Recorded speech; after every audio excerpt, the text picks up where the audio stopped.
Titanic کو مکمل طور پر تیار کرنے میں 1 سال سے زیادہ عرصہ لگا۔ اس کے بعد اسٹیل کی بڑی بڑی پلیٹوں کو فریم میں جوڑا گیا۔ اسٹیل کو اپنی جگہ پر رکھنے میں 30 لاکھ سے زیادہ کیل لگے۔ اکتوبر 1910 میں ٹائٹینک پر شیل چڑھانا مکمل ہو گیا تھا۔ ہل میں ٹائٹینک کے 29 بوائلر تھے، جن میں 159 بھٹیاں تھیں جو 2 باہم چلنے والے انجنوں کو چلاتے تھے۔ ایک دوسرے سے چلنے والے انجن تقریباً 40 فٹ لمبے اور 9 فٹ قطر میں بنائے گئے۔ اب تک کے سب سے بڑے انجن تھے۔ بوائلر بھی بڑے تھے۔ 2 منزلہ بلندی پر 1912 میں جب یہ جہاز مکمل ہوا تو یہ اب تک کی سب سے بڑی انسان کی بنائی ہوئی چیز تھی۔ ناظرین، ٹائٹینک کے بارے میں دعویٰ کیا گیا تھا کہ اس کی تعمیر کی وجہ سے وہ عملی طور پر ڈوبنے کے قابل نہیں تھا۔ اس میں 15 واٹر ٹائٹ بلک ہیڈرز تھے جو جہاز کو 16 حصوں میں تقسیم کرتے تھے۔ خیال تھا کہ اگر 4 چھوٹے کمپارٹمنٹس میں سیلاب آ جائے تو کشتی تیر سکتی ہے، تاہم بلک ہیڈرز صرف واٹر لائن تقریباً 10 فٹ اوپر پہنچے، جس سے پانی ایک ڈبے سے دوسرے ڈبے تک پہنچ سکتا ہے۔ اس طرح بلک ہیڈز کا مقصد ناکام ہو جاتا ہے۔ مئی 1911 میں ٹائٹینک کو اس کی خشک گودی سے چھوڑا گیا اور اندرونی کام شروع ہو گیا۔ ایسی شان و شوکت کا کبھی تصور بھی نہیں کیا گیا تھا۔ اس کے بعد اس کی نقل بھی نہیں کی گئی۔ جہاز میں موجود ہر چیز یا تو بالکل نئی تھی یا خاص طور پر جہاز کے لیے بنائی گئی تھی، اور اسے پورے سفر کے دوران مسافروں کو آرام دہ بنانے کے لیے ڈیزائن کیا گیا تھا۔ ہر کیبن یا سویٹ میں بہتا ہوا پانی ہوتا تھا، جو کہ 3rd کلاس کے مسافروں کے پاس شاید گھر میں موجود نہ ہوتا۔ ٹائٹینک کی شان و شوکت کی سب سے مشہور چیز اس کی عظیم الشان سیڑھیاں تھیں۔ سیڑھیاں شیشے کے گنبد کے ذریعے قدرتی روشنی سے روشن ہوتی تھی اور رات کو کرسٹل لائٹ سے جگمگاتی تھی، جیسا کہ وائٹ سٹار لائن کا رواج تھا۔ 31 مئی 1911 کو جب ٹائٹینک اپنی خشک گودی سے نکلا تو اس کا نام شیمپین یا شراب سے نہیں رکھا گیا تھا، تاہم تقریباً 1 لاکھ کے ایک بڑے ہجوم نے ٹائٹینک کو پانی میں پھسلتے ہوئے دیکھا۔ بورڈ میں وائٹ سٹار لائن کے فائنینسر جے پیئر پوائنٹ مورگن شامل تھے۔ لارڈ پیری، ہالینڈ اور وولف کے چیئرمین جے بروس میں وائٹ سٹار لائن کے چیئرمین، اور تھامس اینڈریو، ہالینڈ اور وولف کے مینیجنگ ڈائریکٹرز جو بحری جہاز کا جائزہ لے رہے تھے اور دیکھ بھال کر رہے تھے۔ 2 اپریل 1912 کو ٹائٹینک نے اپنی سمندری آزمائش مکمل کی اور اسے سمندر کے قابل سمجھا گیا۔ 8 مختصر دنوں کے بعد ٹائٹینک اپنے پہلے اور آخری سفر پر روانہ ہونے کے لیے بالکل تیار تھا۔ اس نے اپنے پہلے سفر پر جانے کی تیاری کی۔ ٹائٹینک دنیا کے سب سے بڑے اور سب سے زیادہ خوشحال بحری جہازوں میں سے ایک تھا۔ اس پر کافی زیادہ وزن لادنے اور لے جانے کی صلاحیت 46,328 ٹن تھی، اور جب جہاز کو مکمل طور پر لاد دیا گیا تو یہ 52,000 ٹن سے زیادہ وزن تھا۔ ٹائٹینک کی لمبائی تقریباً 882.5 فٹ یعنی 669 میٹر اور اس کی چوڑائی تقریباً 92.5 فٹ یعنی 28.2 میٹر تھی۔ ناظرین، اپریل 2012 کو ٹائٹینک اپنے پہلے سفر پر روانہ ہوا۔ انگلینڈ کے شہر ساؤتھ ٹیمپٹن سے نیو یارک کا سفر شروع کیا گیا۔ ملینئرز اسپیشلز کے نام سے موسوم اس جہاز کی کپتانی ایڈورڈ جے اسمتھ نے کی تھی، جو امیر مسافروں میں اپنی مقبولیت کی وجہ سے ملینئرز کیپٹنز کے نام سے مشہور تھے۔ در حقیقت جہاز میں کئی نامور لوگ سوار تھے، جن میں امریکی تاجر بینجمن گوگن ہائم، برطانوی صحافی ولیم تھامس اسٹیل اور میسی کے ڈپارٹمنٹ اسٹور کے شریک مالک ایسیڈور اسٹراس اور ان کی اہلیہ ایڈا شامل ہیں۔ اس کے علاوہ بروس اسمے اور اینڈریوز بھی ٹائٹینک پر سفر کر رہے تھے۔ ناظرین، حادثے سے بچنے کے لیے 1 گھنٹے کی مشقوں کے بعد ٹائٹینک کا سفر جاری تھا۔ 10 اپریل کی شام یہ جہاز فرانس کے شہر چرکبرگ میں رکا۔ شہر کی گودی ٹائٹینک کو ایڈجسٹ کرنے کے لیے بہت چھوٹی تھی، اس لیے مسافروں کو ٹینڈر یعنی چھوٹی کشتیوں کے ذریعے جہاز تک لے جانا پڑتا تھا۔ اب کی بار ٹائٹینک میں سوار ہونے والوں میں جان جیکب اسٹر اور ان کی حاملہ دوسری بیوی میڈلٹن اور مولی براؤن بھی شامل تھے۔ 2 گھنٹے بعد ٹائٹینک نے اپنا سفر دوبارہ شروع کیا۔ 11 اپریل کی صبح کو لائنز نے اپنا آخری طے شدہ اسٹاپ یورپ میں کوئنس ٹاؤن کوب آئرلینڈ میں کیا۔ تقریباً 1:30 بجے جہاز نیو یارک کے شہر کے لیے روانہ ہوا۔ جہاز میں تقریباً 2200 افراد سوار تھے، جن میں 1300 مسافر تھے۔ سارے سفر کے دوران wireless radio operators Jack Phillips اور ہال برائٹ کو آئس برگ کی وارننگ مسلسل ملتی رہی۔ دونوں افراد مارکونی کمپنی کے لیے کام کرتے تھے اور ان کا زیادہ تر کام مسافروں کے پیغامات پہنچانا تھا۔ ان آئس برگ میں سے 2 آئس برگ پل کے پاس سے گزرے تھے۔ 14 اپریل کی شام کو ٹائٹینک نے ایک ایسے علاقے کے قریب جانا شروع کیا جہاں برف کے تودے موجود تھے۔ اسمتھ نے جنوب کی طرف جانے کے لیے جہاز کا رخ تھوڑا سا تبدیل کیا، تاہم اس نے جہاز کی رفتار تقریباً 22 ناٹ برقرار رکھی۔ تقریباً رات کو 9:40 پر میسابا نے برف کے میدان کی وارننگ بھیجی۔ یہ پیغام کبھی بھی ٹائٹینک کے پل پر نہیں پہنچا۔ رات 10:55 پر قریبی لینڈن لائنز کیلیفورنیا نے پیغام بھیجا کہ برف سے گھرا ہونے کے بعد یہ رک گیا ہے۔ فلپس جو کہ مسافروں کے پیغامات ہینڈل کر رہے تھے، انہوں نے کیلیفورنیا کے باشندے کو اس میں مداخلت کرنے پر ڈانٹا۔ فیڈرک فلیٹ اور ریجن ڈالی کو کسی بھی قسم کے خطرے سے خبردار کرنے کے لیے بوٹ کے کریو پر ڈیوٹی دینے پر مامور کیا گیا تھا، لیکن اس رات سطح سمندر غیر معمولی حد تک پرسکون تھا، جس کی وجہ سے وہ برفانی تودے کا سراغ لگانے میں ناکام رہے۔ دوسری بڑی وجہ یہ تھی کہ کریو کیبن کی دوربین لاپتہ تھی۔ تقریباً رات 11:40 پر نیو فاؤنڈ لینڈ کینیڈا سے تقریباً 400 سمندری میل 740 کلومیٹر جنوب میں ایک آئس برگ نظر آیا اور پل کو مطلع کیا گیا۔ فرسٹ آفیسر ولیم مرڈوک نے دونوں جہازوں کو ہارڈ اسٹار بورڈ کو حکم دیا، ایک ایسی تدبیر جو کہ آرڈر سسٹم کے تحت جہاز کو بندرگاہ کی بائیں طرف موڑ دے گا۔ انجن واپس مڑے۔ اب ٹائٹینک نے مڑنا شروع کر دیا تھا، لیکن بہرحال تصادم کا خطرہ بہت نزدیک تھا۔ جہاز کا اسٹار بورڈ سائڈ آئس برگ کے ساتھ کھرچا گیا۔ کمان کی طرف اس کے قیاس کیے گئے واٹر ٹائٹ کمپارٹمنٹس میں سے کم از کم 5 ٹوٹ گئے تھے۔ نقصان کا اندازہ لگانے کے بعد اینڈریو نے طے کیا کہ جیسے جہاز کے آگے والے ڈبے پانی سے بھرے ہوں گے، اس کی کمان سمندر میں گہرائی میں گرے گی، جس کے نتیجے میں پھٹے ہوئے کمپارٹمنٹ میں سے پانی باہر آنے والے ڈبے میں پھیل جائے گا اور اس طرح جہاز کی قسمت پر مہر لگ جائے گی۔ ماہرین کا خیال ہے کہ جب جہاز کا رخ موڑا گیا تو اس کی رفتار بہت سست ہو گئی تھی، جس کی وجہ سے اس کے لیے خطرہ بڑھ گیا تھا۔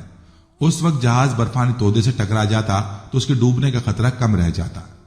اس وقت اسمتھ نے فلپس کو خطرے کے سگنل بھیجنے کا حکم دیا، جن میں سے ایک 15 اپریل کو تقریباً 12:20 پر کارپیتھیا پہنچا اور کنارڈ جہاز فوری طور پر متاثرہ لائنز کی طرف بڑھ گیا۔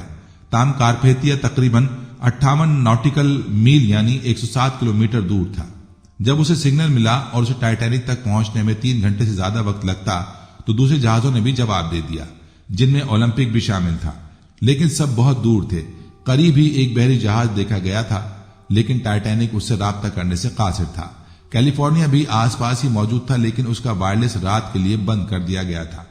جیسے ہی قریبی بحری جہازوں نے رابطہ کرنے کی کوشش کی گئی، لائف بوٹس پر مسافروں کی منتقلی شروع ہوئی، جس میں پہلے خواتین اور بچوں کو سوار کیا گیا۔ اگرچہ ٹائٹینک کی لائف بوٹس کی تعداد برٹش بورڈ آف ٹریڈ کی ضرورت سے زیادہ تھی، لیکن اس کی 20 کشتیاں صرف 1178 افراد کو لے جا سکی، جو کہ مسافروں کی کل تعداد سے بہت کم تھی۔ یہ مسئلہ لائف بوٹس کی گنجائش سے کم لانچ ہونے کی وجہ سے اور بڑھ گیا، کیونکہ عملے کو خدشہ تھا کہ ڈیوٹس یعنی مسافر لوڈ کرنے والی کرینیں پوری طرح سے بھری ہوئی کشتیوں کے وزن کو سہارا نہیں دے پائیں گی۔ ٹائٹینک نے اپنی طے شدہ لائف بوٹ ڈرل کو دن کے شروع میں منسوخ کر دیا تھا، اور عملہ اس بات سے بے خبر تھا کہ بیلفاسٹ میں ڈیوٹس کا تجربہ کیا گیا ہے۔ لائف بوٹ نمبر 7 جو کہ ٹائٹینک سے نکلنے والی پہلی کشتی تھی، اس میں صرف 27 افراد سوار تھے، حالانکہ اس میں 65 کے لیے جگہ تھی۔ آخر میں لائف بوٹس میں صرف 750 افراد کو بچایا جا سکا۔ جب مسافر لائف بوٹس میں داخل ہونے کا انتظار کر رہے تھے تو ٹائٹینک کے موسیقاروں نے ان کا دھیان بانٹنے کے لیے مسلسل موسیقی بجاتے رہنے کو ممکن بنائے رکھا تھا۔ ذرائع اس بارے میں مختلف ہیں انہوں نے کتنی دیر تک کارکردگی کا مظاہرہ کیا۔ کچھ رپورٹس کرتے ہیں کہ جہاز ڈوبنے سے کچھ دیر پہلے تک تھا۔ قیاس آرائیوں میں وہ آخری گیت بھی شامل تھا جو انہوں نے پیش کیا تھا، ممکنہ طور پر یا تو خزاں یا میرے خدا کے قریب کوئی بھی موسیقار ڈوبنے سے نہیں بچ سکا۔ رات کو تقریباً 1 بجے سیڑھی کے پاس پانی آنا شروع ہو گیا اور اس پریشانی میں کئی مرد مسافروں نے لائف بوٹ نمبر 14 پر سوار ہونے کی کوشش کی، جس کی وجہ سے 5ویں افسر ہیرالڈ لو نے اپنی بندوق سے 3 فائر کیے۔ فلپس کی پریشانی کی کولیں بڑھتی ہوئی مایوسی کی عکاسی کر رہی تھیں۔ صاف نظر آ رہا تھا کہ جہاز زیادہ دیر تک نہیں چل سکے گا۔ جیسے جیسے ٹائٹینک کا کمان ڈوبتا رہا، پچھلا حصہ پانی سے باہر نکلنا شروع ہوا، جس سے درمیانی حصے پر ناقابل یقین دباؤ پڑا اور تقریباً 2 بجے پچھلے حصے کے ستون پانی کے اوپر واضح دکھائی دے رہے تھے، اور صرف لائف بوٹس جو جہاز پر رہ گئی تھیں وہ 3 ٹوٹنے والی کشتیاں تھیں، اسمتھ نے عملے کو یہ کہتے ہوئے چھوڑ دیا کہ ہر آدمی اپنی جان بچانے کی کوشش کر سکتا ہے۔ اسمتھ کو واضح طور پر آخری بار پل میں دیکھا گیا تھا اور اس کی لاش کبھی نہیں ملی تھی۔ رات تقریباً 2:18 پر ٹائٹینک کی روشنیاں چلی گئیں اور اس کے بعد کمان پانی کے اندر جانے کے ساتھ 2 حصوں میں ٹوٹ گئی۔ رپورٹس نے بعد میں قیاس کیا کہ اس حصے کے لیے تقریباً 6 منٹ لگے، جو ممکنہ طور پر تقریباً 30 میل یعنی 48 کلومیٹر فی گھنٹہ کی رفتار سے سفر کرتے ہوئے سمندر کی تہہ تک پہنچے۔ پچھلا حصہ لمحہ بلمحہ دوبارہ اٹھنے سے پہلے پانی میں واپس آ گیا، آخر کار سیدھا کھڑا ہو گیا اور اپنی آخری چھلانگ شروع کرنے سے پہلے یہ مختصر سی اس کی پوزیشن میں رہا۔ رات 2:20 پر سیدھا کھڑے ہونے والا جہاز بھی بحر اوقیانوس کے نیچے غائب ہو گیا۔ مبینہ طور پر پانی کے دباؤ کی وجہ سے وہ حصہ جس کے اندر اب بھی ہوا موجود تھی ڈوبتے ہی پھٹ گیا۔ یوں سینکڑوں مسافر اور عملہ برفانی پانی میں چلا گیا۔ دلدل میں ڈوب جانے کے خوف سے لائف بوٹس میں سوار افراد نے زندہ بچ جانے والوں کو لینے کے لیے واپس جانے میں تاخیر کی۔ جب تک وہ واپس روانہ ہوئے پانی میں موجود تقریباً تمام لوگ مر چکے تھے۔ آخر میں 1500 سے زیادہ لوگ ہلاک ہوئے، عملے کے علاوہ، جس میں تقریباً 700 ہلاکتیں ہوئیں۔ تیسرے طبقے کو سب سے زیادہ نقصان اٹھانا پڑا، تقریباً 710 میں سے صرف 174 بچ پائے۔ یہ بھی دعویٰ کیا گیا تھا کہ 3rd کلاس مسافروں کو لائف بوٹس پر جانے سے روکا گیا تھا، لیکن بعد میں اس دعوے کو غلط ثابت کیا گیا۔ اسمتھ کی جانب سے عام الارم بجانے میں ناکامی کے پیش نظر کچھ تیسرے درجے کے مسافروں کو اس وقت تک صورتحال کی سنگینی کا احساس نہیں ہوا جب تک بہت دیر نہ ہو گئی۔ بہت سی خواتین نے بھی اپنے شوہروں اور بیٹوں کو چھوڑنے سے انکار کر دیا، جبکہ پیچیدہ ٹائٹینک کو نچلی سطح سے آسانی سے سفر کرنے میں دشواری کی وجہ سے زیادہ تر لائف بوٹس لانچ ہونے کے بعد کچھ لوگ اوپری ڈیک تک پہنچ گئے تھے۔ ناظرین، شمالی بحر اوقیانوس میں ڈوبنے والے ٹائٹینک کا ملبہ اب بھی سمندر میں 3 یا 4000 میٹر کی گہرائی میں موجود ہے۔ اپنے سفر کے آغاز کے چوتھے اور 5ویں روز کی درمیانی شب اس میں سوار 1502 مسافروں کی زندگی کا چراغ اس وقت گل ہو گیا جب یہ سمندر کا بادشاہ برف کے گالے سے ٹکرا کر 2 ٹکڑے ہو گیا۔ لائف بوٹس کے ذریعے وائٹ سٹار لائن کمپنی کے ٹائٹینک کے صرف 722 مسافر زندہ بچ پائے۔ ان میں کمپنی کا مالک اس میں بھی شامل تھا، جو خواتین اور بچوں کو ڈوبتے جہاز میں چھوڑ کر ایک کشتی کے ذریعے نکل گیا۔ اس خود غرضی پر وہ پوری زندگی نفرت کا نشانہ بنا رہا۔ اسے ٹائٹینک کا بزدل اور بروس اس میں کہا جاتا تھا۔ اس میں اکتوبر 1937 کو گوشہ تنہائی میں چل بسا۔ دوسری طرف جہاز کا کپتان ایڈورڈ جان اسمتھ بیشتر عملے کے ساتھ خواتین اور بچوں کو بچانے کی کوشش میں خود ڈوب کر انسانیت پر احسان کر گیا۔ وہ آخری آدمی تھا جس نے جہاز سے چھلانگ لگائی تھی۔ ایک آدمی آخری کشتی کی طرف تیرتے ہوئے لپکا تو ایک مسافر نے کہا، یہ پہلے ہی اوور لوڈ ہے۔ اس پر تیراک پیچھے ہٹ گیا اور کہا، all right boys, good luck and God bless you. یہ جہاز کا کپتان 62 سالہ ایڈورڈ ڈوجان اسمتھ تھا۔ دوسروں پر اپنی جان نچھاور کرنے کے عظیم جذبے کو خراج تحسین پیش کرنے کے لیے اس کا مجسمہ اسٹیفورڈ میں نصب کیا گیا۔ اب تک اس کے متعلق کئی تحقیقات سامنے آ چکی ہیں، تاہم ایک نئی تحقیقی رپورٹ میں انکشاف ہوا ہے کہ اس کے ڈوبنے کی وجوہات میں سے 5 بہت اہم ہیں، جو اس دیو ہیکل جہاز کی تباہی کا ذمہ دار بنی۔ ٹائٹینک کے ڈوبنے کی بہت سی وجوہات بیان کی جاتی ہیں، تاہم اب ماہرین نے دعویٰ کیا ہے کہ اس بحری جہاز کو ڈوبنے میں اس کے بنانے والی کمپنی کی اپنی سنگین غلطیاں تھیں۔ پہلی وجہ یہ تھی کہ ٹائٹینک کے مالک کی جانب سے جہاز کے کپتان کو سختی سے یہ ہدایت کی گئی تھی کہ وہ کسی بھی طرح اس جہاز کو 7 دن کے اندر اس کی منزل تک پہنچایا جائے، جس کی وجہ سے جہاز کو اس کی نارمل رفتار سے کافی تیز چلایا گیا۔ دوسری وجہ یہ تھی کہ جہاز کی روانگی کے تیسرے روز موسم بہت ابر آلود تھا، چاروں طرف دھند پھیلی ہوئی تھی اور جہاز اپنی رفتار سے منزل کی جانب رواں دواں تھا۔ اس دوران کچھ فاصلے پر ایک اور جہاز بھی موجود تھا۔ دوسرے جہاز سے ٹائٹینک کپتان کو یہ پیغام دیا گیا کہ جہاز روک لیا جائے، کیونکہ تھوڑے فاصلے پر ہی بڑے بڑے برف کے ٹکڑے آئس برگ موجود ہیں۔ ٹائٹینک کو 6 سگنلز بھیجنے کے باوجود عملے نے کسی ایک پر بھی دھیان نہیں دیا۔ تیسری وجہ یہ تھی کہ حیرت کی بات یہ ہے کہ جہاز کے عملے کے پاس دوربین بھی موجود نہ تھی، حالانکہ جہاز کے عرصے پر عملہ تعینات تھا جو دھند کے باعث زیادہ دور تک نہیں دیکھ سکا۔ جب عملے نے فٹ بال گراؤنڈ جتنا بڑا آئس برگ قریب ہوتے دیکھا تو فوری طور پر کپتان کو آگاہ کیا، لیکن اس وقت تک بہت دیر ہو چکی تھی۔ جہاز کے انجن بند ہونے کے باوجود اس برف کے پہاڑ سے جا ٹکرایا۔ ٹائٹینک کے حصوں کو آپس میں جوڑنے کے لیے جن ریبٹس کو استعمال کیا گیا وہ اس کی باڈی کی نسبت بہت کمزور تھے. ان ریبٹس کو اسٹیل سے نہیں بنایا گیا تھا. جہاز ٹکرانے کے باعث وہ ریبٹس ٹوٹ گئے اور اندر پانی داخل ہو گیا. پانچویں وجہ یہ تھی کہ 2200 سے زائد مسافروں والے بحری جہاز میں مجموعی طور پر 20 لائف بوٹ موجود تھیں جو کہ کسی بھی طرح ان لوگوں کی جان بچانے کے لیے ناکافی تھیں اور جہاز دھیرے دھیرے اپنے انجام کی جانب بڑھتا جا رہا تھا. اسی طرح رات 2:40 پر یہ جہاز ٹوٹ کر پانی میں ڈوبتا چلا گیا. جہاز کے سیکنڈ آفیسر کو آخری وقت میں تبدیل کیا گیا تھا اور وہ اس لاکر کی چابی بھول گیا جس میں دوربین رکھی تھی، جس کے باعث عملے کے پاس دوربینیں موجود نہیں تھیں. یہ چابی 2010 میں $1,30,000 میں نیلام ہوئی. 1912 کی سرکاری تحقیقات کے مطابق دوربینیں نہ ہونے کے باعث برفانی تودا جہاز ٹکرانے سے محض 37 سیکنڈ پہلے نظر آیا. جہاز کی تعمیر کے دوران حادثات کے باعث 8 افراد ہلاک ہوئے تھے جن میں سے محض 5 کے نام اب معلوم ہیں. ناظرین، وہ آئس برگ جو تمام تباہی کا باعث بنا اس کی تصویر بھی اتفاق سے تاریخ کا حصہ بن گئی. ٹائٹینک کو تباہ کرنے والے آئس برگ کی تصویر بھی ایک دلچسپ کہانی ہے جس میں ایک کینیڈین لڑکی برینیس پامر عرف برنی کا اہم کردار ہے. واشنگٹن میں موجود national museum of American history کے ریکارڈ میں موجود تفصیلات کے مطابق برنی کو دسمبر 1911 میں کرسمس یا جنوری 1912 میں ان کی سالگرہ پر ایک دہائی قبل لانچ ہونے والی براؤنی نامی کوڈک کمپنی کا کیمرہ تحفے میں ملا تھا.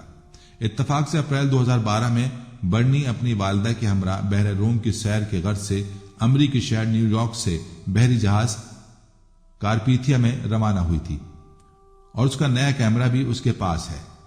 برنی کے جہاز کارپیتھیا کا سفر بمشکل شروع ہی ہوا تھا کہ 14 اپریل کو ٹائٹینک کی SOS کال موصول ہونے پر جہاز کا رخ حادثے کے مقام کی طرف موڑ دیا گیا اور ٹائٹینک کے 700 سے زیادہ مسافروں کو بحر شمالی اوقیانوس کے ٹھنڈے پانیوں کی نظر ہونے سے بچا لیا گیا. جبکہ کارپیتھیا کا عملہ ٹائٹینک کے مسافروں کو بچانے میں مصروف تھا، برنی اپنے نئے کیمرے سے فوٹوگرافی کا شوق پورا کر رہی تھی اور اس نے وہاں کئی تصاویر بنائی جن میں ایک تصویر اس خونی آئس برگ کی بھی تھی جسے ٹکرا کر ٹائٹینک ڈوبا تھا. کارپیتھیا زندہ بچ جانے والوں کو لے کر واپس نیو یارک پہنچا جہاں ٹائٹینک کے حادثے کی خبر پہلے ہی پہنچ چکی تھی اور اس لیے کئی صحافیوں نے لنگر انداز ہوتے ہی کارپیتھیا کا رخ کیا. نیو یارک میں فوٹوگرافی کی ایک نجی ایجنسی انڈر ووڈ کا ایک گمنام صحافی بھی کارپیتھیا پہنچا اور اتفاق سے اس کی ملاقات برنی سے ہوئی. صحافی نے $100 کے عوض برنی سے وہ تمام تصاویر صرف کاپیاں بنانے کے لیے لی جو کینیڈین لڑکی نے کارپیتھیا کے ٹائٹینک کے قریب پہنچنے پر بنائی تھی، جن میں خونی آئس برگ کا ایک عکس بھی شامل تھا. اور یوں ٹائٹینک میں سوار لوگوں کے علاوہ ساری دنیا اس آئس برگ کو دیکھ پائی جو ناقابل غرقابی بحری جہاز کی غرقابی کا باعث بنا. ٹائٹینک کی تباہی کا باعث بننے والے اس آئس برگ کی جسامت سے متعلق مختلف اطلاعات اور معلومات موجود ہیں. تاہم ٹائٹینک فیکٹس نامی ویب سائٹ میں بتایا گیا کہ بچ جانے والے مسافروں کے مطابق جہاز سے ٹکرانے والے آئس برگ تقریباً 50 سے 100 فٹ اونچا اور تقریباً 400 فٹ لمبا تھا. فرسٹ کیوریوسٹی نامی ادارے کے مطابق کارپیتھیا کے مسافروں جو کئی گھنٹوں کے بعد جائے حادثہ پر پہنچے تھے ان کی لمبائی تقریباً 200 فٹ بتائی. عام طور پر آئس برگ کا 10% حصہ پانی کے باہر اور 90% پانی کے نیچے ہوتا ہے.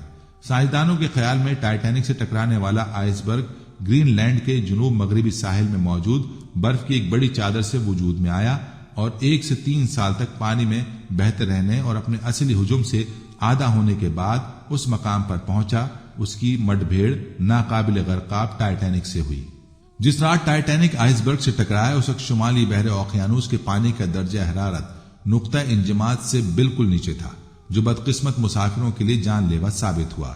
بعض دوسرے سائنسدانوں کے مطابق ٹکراؤ کی رات اس مقام پر بحر شمالی اوقیانوس کے پانی کا درجہ حرارت -2 ڈگری سیلسیس تھا جو نقطہ انجماد سے نیچے ہونے کے باوجود برفانی تودے کو زیادہ عرصے تک برقرار رکھنے کے لیے بہت زیادہ گرم ہوتا ہے. بعض ماہرین کے خیال میں ٹائٹینک جیسی دیو ہیکل چیز کے سمندری پانی میں ڈوبنے اور بڑی تعداد میں لوگوں کی موجودگی کی وجہ سے بھی بحر شمالی اوقیانوس میں حادثے کے مخصوص مقام پر پانی کا درجہ حرارت میں اضافے کا امکان موجود ہے جو آئس برگ کی عمر مزید کم کرنے میں مددگار ثابت ہوگا. سمندری سائنسز کے ماہرین کے مطابق شمالی بحر اوقیانوس میں ایک برفانی تودے کی اوسط زندگی 2 سے 3 سال ہوتی ہے، جس سے اس امر کی تصدیق ہوتی ہے کہ ٹائٹینک سے ٹکرانے والے آئس برگ کی پیدائش 1910 یا 1911 میں گرین لینڈ کے ساحلوں کے قریب ہوئی ہوگی۔ ماہرین کے خیال میں مذکورہ آئس برگ ٹائٹینک کو تباہ کرنے کے ہی سال کے آخر یا زیادہ سے زیادہ اگلے سال 1913 تک ختم ہو گیا ہوگا۔ بعض دوسرے ماہرین کا خیال ہے کہ مذکورہ آئس برگ 1914 کے وسط میں جنگ عظیم اول سے شروع ہونے سے قبل اپنی زندگی کا سائیکل مکمل کرتے ہوئے برف سے پانی میں تبدیل ہو چکا ہوگا۔ امریکی ادارے نیشنل اوزون سروس کے مطابق سمندر میں برف کا ایک ایسا تودا جس کی اونچائی سطح سمندر سے کم 16 فٹ سے زیادہ، موٹائی تقریباً 100 سے 164 فٹ کے درمیان اور برف کا رقبہ کم 5382 مربع فٹ ہو کو آئس برگ کہا جا سکتا ہے۔ سمندر میں برف کے چھوٹے چھوٹے ٹکڑے بھی پائے جاتے ہیں جنہیں برگی برڈز اور گرولرز کہا جاتا ہے، جو مل کر ایک پورا آئس برگ بھی بنا سکتے ہیں۔ ناظرین، آج سے ٹھیک 111 سال قبل ٹائٹینک ایک اندھیری رات میں ایک برفانی تودے آئس برگ سے ٹکرا گیا تھا۔ اس وقت جہاز پر سوار زیادہ تر مسافر نیند کی آغوش میں تھے۔ حادثے کے وقت ٹائٹینک 41 کلومیٹر فی گھنٹہ کی رفتار سے انگلینڈ کے شہر ساؤتھ ٹیمپٹن سے امریکہ کے شہر نیو یارک کی طرف بڑھ رہا تھا اور صرف 3 گھنٹے کے اندر 14 اور 15 اپریل 1912 کی درمیانی رات ٹائٹینک بحر اوقیانوس میں ڈوب گیا تھا۔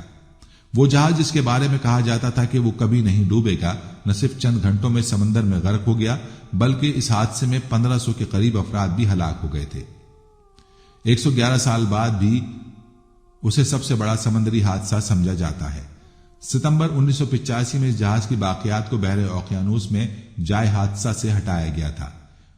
حادثے کے بعد یہ بحری جہاز کینیڈا سے 650 کلومیٹر کے فاصلے پر 3843 میٹر کی گہرائی میں 2 حصوں میں بٹ گیا اور دونوں حصے ایک دوسرے سے 800 میٹر کے فاصلے پر تھے۔ 111 سال گزرنے کے بعد بھی اس حادثے کے بارے میں معمے موجود ہیں۔ اس بڑے بحری جہاز کے بارے میں کہا جاتا ہے کہ یہ ڈوب نہیں سکتا، خدا بھی اسے نہیں ڈبو سکتا۔ اس یقین کی کچھ تو وجوہات بھی تھیں۔ Federal university of Rio de Janeiro کے شعبہ بحریہ اور اوشن انجینئرنگ کے پروفیسر اور انجینئر الیگزینڈر ڈی پینویلو کہتے ہیں کہ انجینئرنگ کے لحاظ سے یہ ڈیزائن کی بنیاد پر تیار کردہ پہلا جہاز تھا۔ کئی واٹر ٹائٹس کمپارٹمنٹس بنائے گئے تھے، یعنی جہاز کا ایک کمرہ پانی سے بھر جائے تو دوسرے کمرے کو غرق نہیں کر سکتا تھا۔ وہ بتاتے ہیں کہ جہاز کی تیاری کے دوران کچھ مشکلات پیش آئی تھیں، جیسا کہ جہاز کی اونچائی کتنی رکھی جائے تاکہ بجلی کی تاریں اور پانی کے پائپ ٹھیک سے کام کر سکیں۔ اس پر بہت سوچ بچار کی گئی۔ پروفیسر ایلو کے مطابق اس پر غور کرنے کے بعد اس وقت کے انجینئرز نے جہاز کی اونچائی کا تعین کیا، یہاں تک کہ سیلاب کی صورتحال میں انہوں نے اندازہ لگایا کہ پانی چھت کی اونچائی تک نہیں پہنچے گا۔ انہوں نے چھت پر محفوظ کمپارٹمنٹ بھی بنائے تھے، لیکن تب کسی نے برف کے تودے سے زبردست ٹکراؤ کا سوچا بھی نہ ہوگا۔ پروفیسر ایلو کا کہنا تھا کہ تصادم اتنا زوردار تھا کہ جہاز کی مین باڈی میں جہاز کی نصف لمبائی تک سوراخ ہو گیا تھا۔ ایسی حالت میں پانی ڈیک تک پہنچ گیا تھا۔ جہاز پانی سے بھرنے لگا تھا۔ ایسی صورتحال میں ریسکیو ممکن نہیں ہوتا۔ آپ پانی کو نکالنے کے لیے جہاز میں موجود تمام پمپس چالو کر سکتے ہیں، آپ سب کچھ آزما سکتے ہیں، لیکن جس رفتار سے پانی اندر آ رہا ہوتا ہے اسی رفتار سے اسے واپس باہر نہیں پھینک سکتے۔ جہاز سازی اور نیویگیٹر سول انجینئر تھیری بتاتے ہیں کہ ٹائٹینک کی اس طرح تشہیر کی گئی تھی کہ وہ ڈوب نہیں سکتا تھا۔ اس کی وجہ یہ تھی کہ بہت سے سیلرز بنائے گئے تھے جو واٹر ٹائٹ وال سے بنے تھے اور اس میں پانی داخل نہیں ہو سکتا تھا۔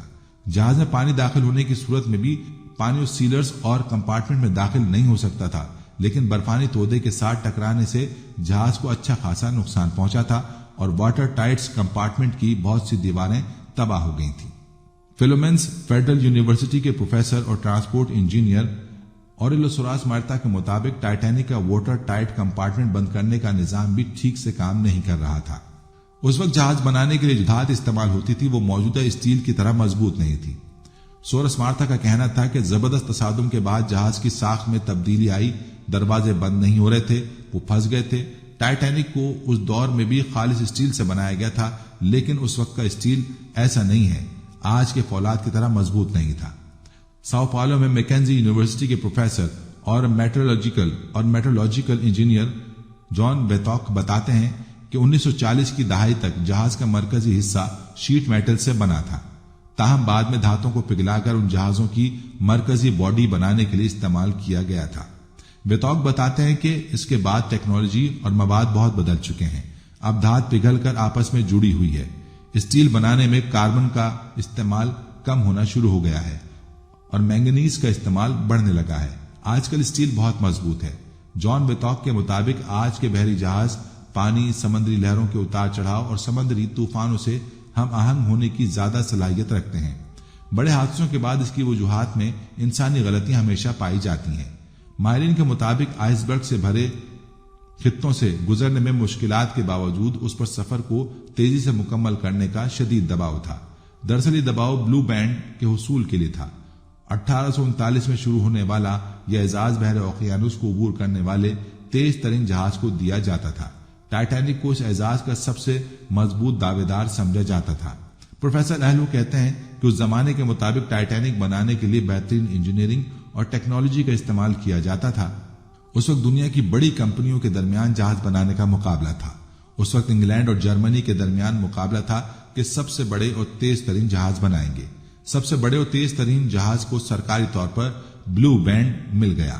اس کارنامے کو حاصل کرنے کے لیے کسی بھی جہاز کے لیے پہلا سفر سب سے اہم سمجھا جاتا تھا۔ ایلو کے مطابق پہلے سفر کے دوران جہاز کی حالت سب سے بہتر ہوتی ہے۔ جہاز پہلے سفر میں تیز ترین رفتار حاصل کر سکتا ہے اور ٹائٹینک نے بھی تیز ترین رفتار حاصل کرنے کی کوشش کی تھی۔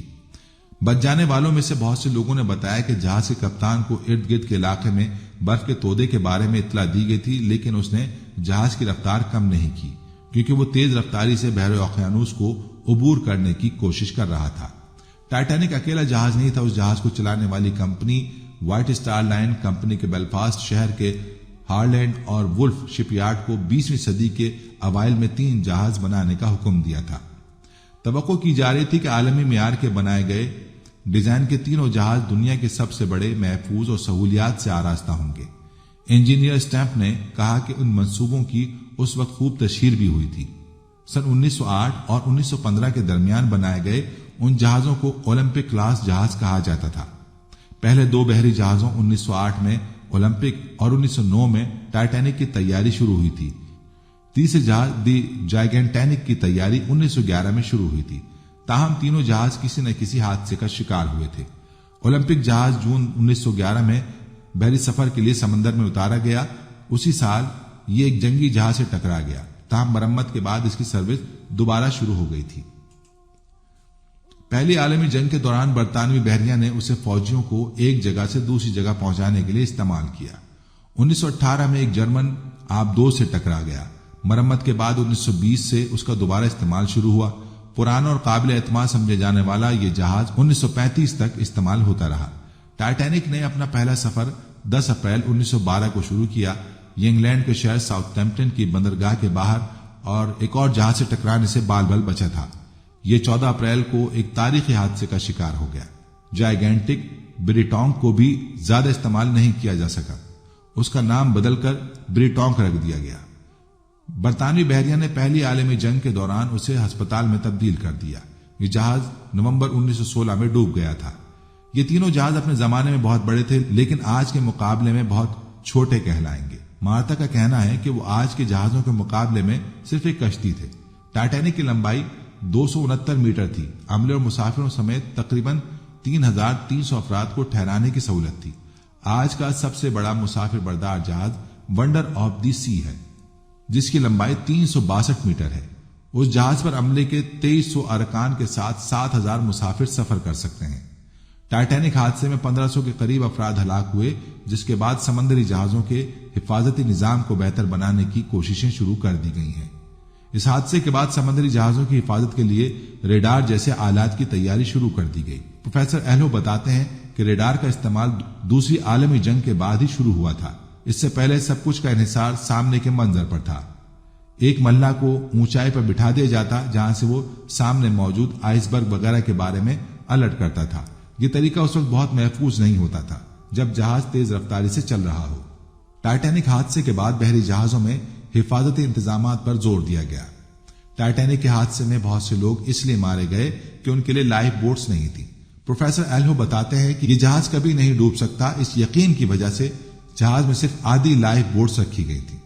مارتا کا کہنا تھا کہ یہ حادثات سمندری جہازوں کی حفاظت کے حوالے سے ایک اہم سنگ میل ثابت ہوا۔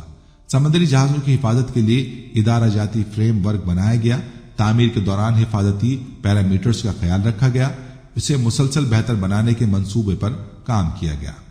آج کے دوران میں ریڈار اور سونار برف کے تودوں کا بہت پہلے سے پتہ لگا لیتے ہیں۔ آج سمندر کی نقشہ سازی یا نیویگیشنل چارٹ سفر کے دوران بہت زیادہ جدید ہیں۔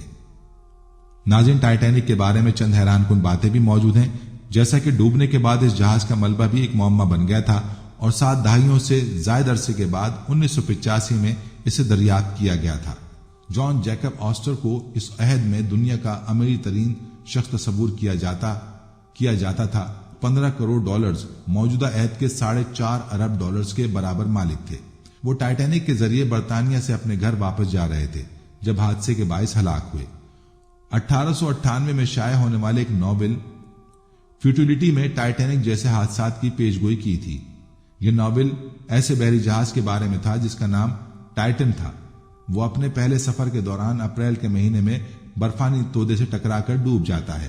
ناول میں بھی جہاز کو کبھی غرق نہ ہونے والا کہا گیا تھا اور اس میں بھی لائف بوٹس کی تعداد اتنی ہی تھی جتنی ٹائٹینک میں موجود تھی۔ جب ناول کے رائٹر سے اس کی وجہ معلوم کی گئی تو اس کے مطابق اس ناول میں موجود جہاز ٹائٹین کی کہانی صرف اس نے بہت زیادہ معلومات کی وجہ سے لکھی تھی، ورنہ ٹائٹینک کے بارے میں کچھ بھی نہیں جانتا تھا۔ ناظرین، یہ تو وہ سب دنیاوی وجوہات تھیں، لیکن اصل وجہ تو اس کے مالک کا تکبر اور شرک کے الفاظ تھے جو اس کی تباہی کا باعث بن گئے اور اسے بھی رہتی دنیا تک عبرت کا نشان بنا دیا، کیونکہ وہ جب تک زندہ رہا اپنے معاشرے میں قابل نفرت ہی رہا۔ اللہ تعالیٰ کے ساتھ شرک کرنا اس کے غضب کو آواز دینا ہے۔ کسی انسان کی مجال ہو ہی نہیں سکتی کہ وہ کچھ بھی کمال یا کسی صفت کو اپنے آپ کے ساتھ منسوب کر لے۔ اگر انسان سے کوئی ایسا کام ہو جاتا ہے جو دنیا میں اسے نمایاں کرنے کا باعث بنے تو اس میں کوئی کمال نہیں، بلکہ وہ عطا تو اللہ تعالیٰ کی ہی ہے جس کی مرضی کے بغیر پتا بھی نہیں ہلتا۔ اس لیے اس کی ذات اور صفات میں شرک کرنا کبیرہ گناہوں میں آتا ہے۔ سورہ نساء میں اللہ تعالیٰ فرماتا ہے، بے شک اللہ اس بات کو نہیں بخشتا کہ اس کے ساتھ شرک کیا جائے، اور اس سے کم تر جو گناہ بھی ہو جس کے لیے چاہتا ہے بخش دیتا ہے، اور جس نے اللہ کے ساتھ شرک کیا اس نے نسبتاً زبردست گناہ کا بہتان باندھا۔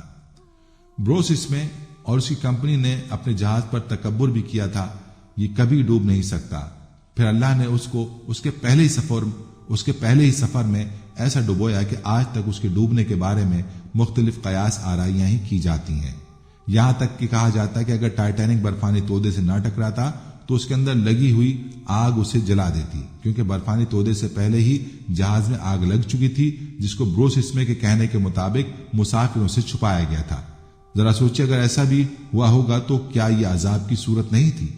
یعنی اس جہاز کو تباہ ہونا ہی تھا جس کے بارے میں نعوذ باللہ خدا کی طاقت کو چیلنج کیا گیا تھا۔ دنیا کا پہلا بحری بیڑا برطانوی بحری جہازوں کا ایک بیڑا تھا جو پہلے برطانوی نو آباد کاروں اور مجرموں کو آسٹریلیا لایا تھا۔ یہ شاہی بحریہ کے 2 جہازوں، 3 اسٹور جہازوں اور 6 مجرموں کی نقل و حمل کے جہازوں سے بنایا تھا۔ 13 مئی 1787 کو کیپٹن آرتھر فلپ کی کمان میں یہ بحری بیڑا 1400 سے زائد افراد، مجرموں، میرینز، ملاح، سول آفیسرز اور آزاد آباد کاروں کے ساتھ پورٹس ساؤتھ انگلستان سے روانہ ہوا اور 24,000 کلومیٹر یعنی 15,000 میل اور 250 دنوں سے زیادہ سفر طے کر کے بالآخر خلیج باٹنی، نیو ساؤتھ ویلز پہنچے، جہاں آسٹریلیا میں پہلی برطانوی آبادکاری کی ایک تعزیتی کالونی بن جائے گی۔ ناظرین، آخر میں آپ کو بتاتے چلیں کہ مسلمانوں نے اپنا پہلا بحری بیڑا کس مقصد کے لیے بنایا تھا۔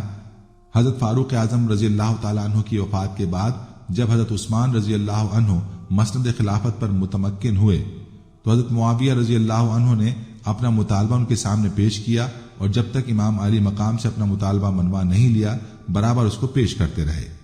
حضرت عثمان رضی اللہ عنہ بحری جہاز کی ضرورت سے بے خبر نہ تھے، مگر مسلمانوں کی جان ان کو بھی ویسی عزیز و محبوب تھی جیسی حضرت عمر رضی اللہ عنہ کو تھی۔